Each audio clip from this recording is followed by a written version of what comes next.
અને આપણા હિન્દુ સમાજમાં તો એવું છે ને, છોકરીના ઘરનું તો આપણને કઈ કામ ન લાગે, છોકરીના ઘરનું તો પાણી બી ન પીએ આપણે, એટલે એ તો આપણને તકલીફ જ ઊભી થાય ને આપણા હિન્દુ સમાજના રિવાજ પ્રમાણે. સારી છોકરી એટલે આમ સ્વભાવમાં નેચરલમાં આમ ઘરની અંદર પોતાનું ઘરકામ બરોબર કરે છે, કે ઝઘડાખોર નથી, કે કાંઈ એની અંદર કોઈ ખોડ ખાપણ નથી, હાથ પગ કાંઈ મળેલા નથી, કે એવું બધું એવું જુએ. 5 નણંદ હતા, સાસુ સસરા 2 એ લોકો હતા, દિયર બને નાના નાના હતા, તો નાના દિયરોને જમાડવાનું કરવાનું, સાસુ સસરાઓને રસોઈ બનાવી દઈને ગરમ ગરમ જમાડવાનું, પાણીનો ગ્લાસ પણ હું એ લોકોને હાથ ઉપર જ આપતી ત્યારે. એટલે મને એવું ન લાગે કે હું શા માટે એ લોકોનું કરું, મને એમ થાય કે સારું લાગે, આપણે આ લોકો બધાનું કરીએ તો આ સારું લાગે ને. આપણને કોઈ કે ના બહુ બરાબર છે, બધી રીતે બરાબર છે.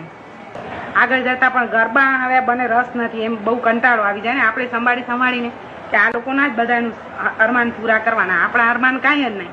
આપણા જે અરમાન હોય એ બધા રહી ગયા આની અંદર જ, આપણા મનમાં જ સમાઈ ગયા હોય. એકદમ પહેલેથી ફર્યા હોય બહારનું બધું આપણે જોયું હોય વાતાવરણ, તો આપણને એટલા વિચાર બી આવે ને મગજમાં કે આપણે બધું આટલું જોયું છે, બહાર ફર્યા છીએ, હર્યા છીએ, બધી કોઈની રહેણી, બહારની રહેણી કેણી જોવાની કરવાની, કે એ આપણને ખ્યાલ આવે. આ તો બહારનું આપણે કોઈ જાતનું વાતાવરણ જ ન જોયું હોય તો આપણને ક્યાંથી ખ્યાલ આવે કોઈ ખ્યાલ?